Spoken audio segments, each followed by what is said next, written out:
Ground reality में सबसे पहले बात एक अहम मुद्दे की। दिल्ली का तिहाड़ जेल, जो कि भारत की सबसे सुरक्षित जेलों में से एक माना जाता है, जहां अपराधी जेल से बाहर आने के बाद दूसरी बार जाना नहीं चाहता। जी हां, दिल्ली के तिहाड़ जेल में सुरक्षा होने के बावजूद भी अगर कोई घटना घट जाए तो समझिए अपराधियों को भी अब जेल में रहना किसी खतरे से खाली नहीं है। बीते दिन तिहाड़ में हुई घटना ने सबको सोचने पर मजबूर कर दिया है, जहां एक अपराधी को दूसरे अपराधी ने 92 बार चाकू से गोद कर मौत के घाट उतार दिया। आपको बता दें कि हमले के समय तमिलनाडु सशस्त्र पुलिस, स्थानीय पुलिस और जेल प्रशासन के कर्मी जेल में तैनात थे, जो कथित तौर पर मूक दर्शक के रूप में घटना को देखते रहे। दिल्ली पुलिस की स्पेशल सेल की जांच के मुताबिक तिहाड़ जेल में गैंगस्टर टिल्लू ताजपुरिया को चाकू से मारा गया। कुख्यात गैंगस्टर टिल्लू की हत्या की जांच स्पेशल सेल की कई टीमें कर रही हैं। तिहाड़ जेल के अंदर टिल्लू ताजपुरिया की हत्या के एक दिन बाद दिल्ली पुलिस गैंगस्टर्स के खिलाफ कार्रवाई में दिल्ली और हरियाणा में कई जगह छापेमारी कर रही है। अब तक पुलिस ने एक आपराधिक गिरोह के सदस्य के ठिकानों से नकदी के साथ साथ कई अवैध हथियार भी बरामद किए हैं। इसी पर ज्यादा जानकारी के लिए मेरे सहयोगी प्रियंक इस वक्त जुड़ चुके हैं दिल्ली से। प्रियंक, सबसे पहले मैं आपसे जानना चाहूंगी, क्योंकि ये बेहद हैरान करने वाली घटना है कि ऐसी सुरक्षा वाली जेल, जो कि भारत में सबसे ज्यादा सुरक्षित जेल मानी जाती है, उसमें एक गैंगस्टर को किस तरीके से मार दिया जाता है। और अब ये खुलासे हुए हैं कि वहां पुलिस मौजूद थी, वो मूक दर्शक बनी रही। क्या कुछ कार्रवाई हुई है अब तक इस पूरे मामले में? जी देखिए, अब बिल्कुल सही बात है। जिस तरीके से ये घटना सामने आई है वो साफ तौर से दिखाता है कि एक तरफ जहां ये अपराधी अपने अपने इलाकों को लेकर के लड़ाई करते रहते हैं, वहीं दूसरी तरफ जेलों के भीतर भी इन्होंने इलाका बांध लिया है। हालांकि जो अपराधी पक्ष है, जो 4 किलर्स थे कल के इंसिडेंट में जिन्होंने टिल्लू ताजपुरिया को मौत के घाट उतार दिया, वो पहले माले पे रुके हुए थे और उनको वहां पे स्पेशल बैरक में रखा गया था जो हाईली प्रोटेक्टेड था। देर रात के बाद इन लोगों ने वहां के ग्रिल को तोड़ा और चादरों के चादरों की रस्सी बना करके वो नीचे उतरते हैं और टिल्लू को मार गिराते हैं। बाद में जब जेल प्रशासन ने पता किया तो पता चला कि वहां पे काफी और भी गैंगस्टर्स मौजूद थे जो कि उस समय जेल में बंद है, जो काफी नामी गैंगस्टर्स हैं। वो चुपचाप खड़े देखते रह गए। वहीं दूसरी तरफ जो जेल के भीतर की जो सुरक्षा होती है वो तमिलनाडु के पुलिस के पास है, ताकि कैदियों और आम पुलिस वालों से ज्यादा इंटरेक्शन ना हो। वो भी वहां पे खड़े थे।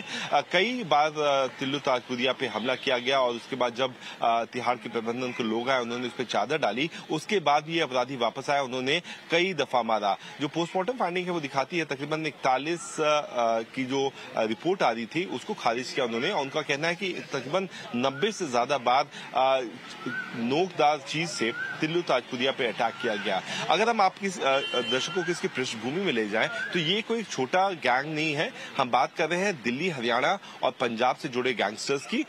टिल्लू ताजपुरिया जो है उसकी हत्या के लिए गोगी गैंग ने जिग्ना पिस्टल मंगवाई थी, लेकिन इससे पहले कि गोगी अपने शूटर्स को बताता कि उन्हें टिल्लू ताजपुरिया को कोर्ट हियरिंग के दौरान मारना है, उससे पहले गोगी का ही खात्मा हो गया रोहिणी जेल के भीतर, जो कि टिल्लू के गैंग ने करवाया था।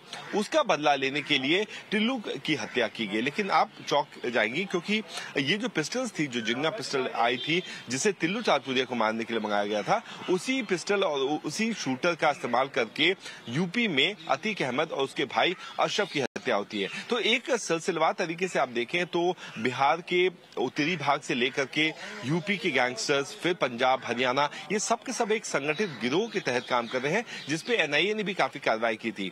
लेकिन चूंकि ये गैंग मेंबर्स अब बहुत ज्यादा जेल के अंदर है, उनकी सत्ता कोई ना कोई संभालेगा। इसको लेकर के आज दिल्ली पुलिस की जो द्वारका डिस्ट्रिक्ट है उसने भी तकरीबन 20 लोकेशन पे रेड की है। दिल्ली और हरियाणा में झज्जर की भी तस्वीरें हमारे पास आई थी। तो एक संगठित गिरोह की वापस से शुरुआत की कोशिश हो रही है और टिल्लू की जो हत्या है वो इसका बस शुरुआती दौर है।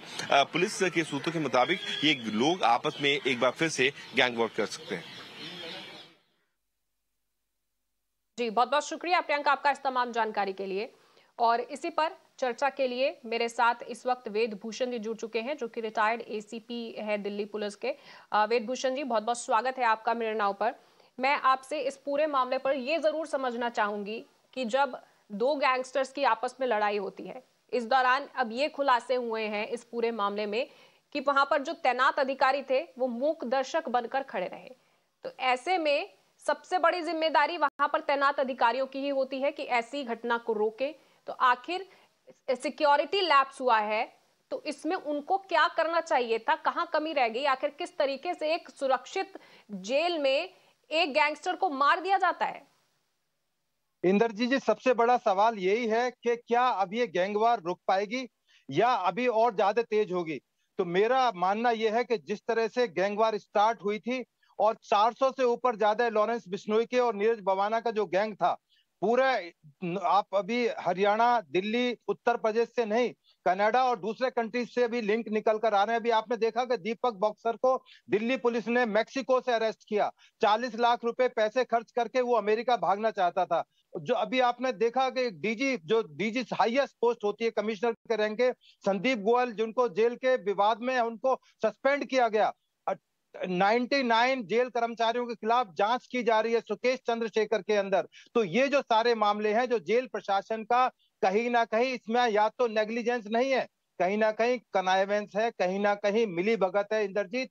कहीं ना कहीं इसकी जांच बहुत बड़े लेवल पर होनी चाहिए, क्योंकि जिस तरह से लगातार जेलों से ना केवल दिल्ली बल्कि हरियाणा, यूपी, पंजाब, तमाम स्टेट से इस तरह की न्यूज आ रही है, क्योंकि ये एक ही स्टेट सब्जेक्ट है। और जो लोकल गवर्नमेंट्स हैं उसको किस तरह से जेलों का इस्तेमाल कर रही हैं, जेल प्रशासन का इस्तेमाल किया जा रहा है, वो एक बहुत बड़ा विषय बन के निकला है। और जरूर कहीं ना कहीं इसकी जांच में बहुत सारी परतें खुल रही हैं, बहुत सारी चीज पब्लिक डोमेन में आ रही हैं। आप और हम बहस कर रहे हैं इसके बारे में। जो टिल्लू ताजपुरिया का जो ताजा मामला आया है, आपको ध्यान है कि अभी बहुत सारे करोड़ों रुपए से जैमर लगाए गए कि कहीं भी कोई मोबाइल से वहां कॉल ना कर सके, तमाम तरह के सीसीटीवी वहां पर लगाए गए, उस और तमाम टीएसपी वहां पर है। उसके अलावा जेल प्रशासन के अपना स्टाफ है, उसके बावजूद भी वो रस्सी से, चद्दर से लटक कर नीचे आ गए और लगातार चाकू लगातार मारे गए, सरिये से उसको मारा गया। तो सवाल तो जरूर पैदा होता है और होना भी चाहिए, क्योंकि जिस जेल को इतना सुरक्षित माना गया, हालांकि इस जेल का एक बहुत लंबा इतिहास रहा है। आपको याद होगा चार्ल्स शोबराज किस तरह से इस जेल से भागे थे। इसके बाद में जेल ब्रेक हुआ था, जब बहुत बड़ी तादाद के अंदर क्रिमिनल निकलकर जेल से भाग गए थे। तो ये जो सवाल पैदा होते हैं कि क्यों इतना होने के बावजूद भी हमारी जेल आज भी सुरक्षित नहीं हो पाई है। इंद्रजीत, मैं अभी अमेरिका गया था, मैंने वहां पर जेल को, वहां डिटेंशन सेंटर बोलते हैं, वहां पर देखा था जिस तरह के सिक्योरिटी इंतजाम होते हैं, जिस तरह से चाक चौबंद इंतजाम होते हैं।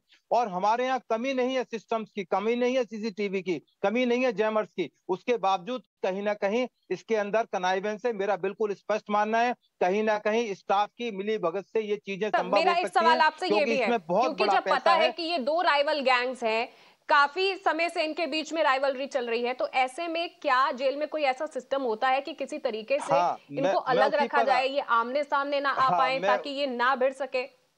मैं उसी पर आ रहा था इंद्रजीत। देखिए, दिल्ली के अंदर केवल एक तिहाड़ जेल नहीं है, उसके अलावा मंडौली जेल है, रोहिणी जेल है। जब प्रशासन को यह पता है, तमाम को जानकारी में है, अंदरजीत को और वेदभूषण को पता है, जो कि रिटायर्ड पुलिस अधिकारी हैं, कि इनके बीच में गैंगवार चल रही है, राइवलरी है, तो इन दूसरी जेलों में इनको क्यों शिफ्ट नहीं किया गया, एक ही जेल में क्यों रखा गया? ये ऐसे सवाल हैं, क्योंकि इसके पीछे बहुत बड़ा एक नेटवर्क काम करता है। आपको याद होगा सुकेश चंद्रशेखर ने 200 करोड़ रुपए की फिरौती इसी जेल से ली थी। तो ये तमाम जो सवाल हैं, जो जेल प्रशासन सवालों के अंदर आया है, ये बहुत चौंकाने वाला एक विषय है। और जिसके बारे में तमाम जो एजेंसीज हैं, चाहे वो दिल्ली की सरकार है, दिल्ली गवर्नमेंट है, क्योंकि जेल प्रशासन स्टेट सब्जेक्ट है, आम आदमी पार्टी की वहां सरकार है, वहां उनका जो प्रशासन है उस पर भी सवाल उठ रहे हैं कि क्यों आम आदमी पार्टी इन तमाम चीजों में फेल हो गई। जिस तरह से मसाज का मामला आया, अब मनीष सिसोदिया हैं जिनके बारे में मिसयू का कैंपेन चलाया जा रहा है, वो जेल में बंद है। इतने प्रभावशाली लोग जेल में बंद हैं। सीलमपुर के एमएलए 7 साल की सजा हुई, वो भी जेल जाने वाले हैं। क्या हमारी जेल इस तरह के जो महत्वपूर्ण आदमी हैं, उनके जेल में रहते हुए क्या उनको हम सुरक्षित जेलों को दे सकते हैं? नहीं दे सकते हैं। एक बहुत बड़ा सवाल है इंद्रजीत, और आने वाले टाइम में और बड़े खुलासे होंगे, क्योंकि अब इसकी जांच की जा रही है, कौन कौन ऑफिसर इसके लिए रेस्पॉन्सिबल थे, कौन कौन जी की बिल्कुल, मामले की कनाइवेंस थी, वेदभूषण क्या जी इसमें कोई जांच तो हो पैसे का रही है, लेन देन था। लेकिन एक और सवाल यह है कि जब एक कैदी जेल में होता है तो क्या ह्यूमैनिटेरियन ग्राउंड्स में उसके पास ये राइट नहीं होता? बेसिक नीड्स की तो हम बात करते हैं कि उनको जेल में मिलनी चाहिए, लेकिन उनकी सुरक्षा भी तो जेल में सुनिश्चित होनी चाहिए। जब ऐसे गैंगस्टर्स हैं, अपराधी हैं, उसी जेल में बंद हैं, तो ये इसके लिए कौन जिम्मेदार होता है? अकाउंटेबिलिटी भी तो तय होनी जरूरी है इसमें। बिल्कुल इंद्रजीत, आप बिल्कुल, यू आर एब्सोल्युटली राइट। क्योंकि ये स्टेट की जिम्मेदारी है, कितना भी बड़ा डेडिड क्रिमिनल हो उसको सुरक्षा प्रदान करना, चाहे वो जेल के अंदर है, जेल से बाहर है, या कहीं ट्रांसपोर्ट किया जा रहा है जैसे अतीक के केस के अंदर हुआ। तो ये स्टेट की जिम्मेदारी है कि उसकी लाइफ को सुरक्षित रखें, क्योंकि जो अदालतें हैं वो फैसला करेंगी सही गलत का, ना कि शूट आउट के द्वारा, या जिस तरह से कल यहाँ पर हुआ। आपको याद होगा प्रिंस तेवतिया का अभी 20 दिन पहले ही तिहाड़ जेल के अंदर जिस तरह से मर्डर किया। तो लगातार जो क्रम हो रहे हैं, कहीं ना कहीं हमारे जो जेल सिस्टम है, हमारी सरकारें हैं, उनके ऊपर एक सवालिया निशान पैदा कर रही है कि व्हाट वेंट रॉन्ग, क्या गड़बड़ घोटाला है, कोई बहुत बड़ा घोटाला है तो उसकी जांच एजेंसी करें। और बिल्कुल पब्लिक डोमेन में आई, लोगों का विश्वास डगमगा गया है सिस्टम से, अदालतों से, जेल से लोगों का विश्वास धीरे धीरे उठने लगा है। ऐसा ना हो कि हमारा बिल्कुल जो कंट्री है लॉलेसनेस की स्थिति में आ जाए और फिर हम खड़े हो तो देखते रहें कि क्या हो रहा है इस देश के अंदर। तो वक्त जगने का है, और आपने बहुत अच्छा ये विषय उठाया है। जरूर आपकी और जी मेरी आवाज कहीं जरूर जाएगी और तमाम जो विषय हैं वो एड्रेस किए जाएंगे। इंद्रजीत। जी, वेदभूषण जी, हमारे साथ इस चर्चा में शामिल होने के लिए बहुत बहुत शुक्रिया, आपके विचार साझा करने के लिए बहुत बहुत शुक्रिया।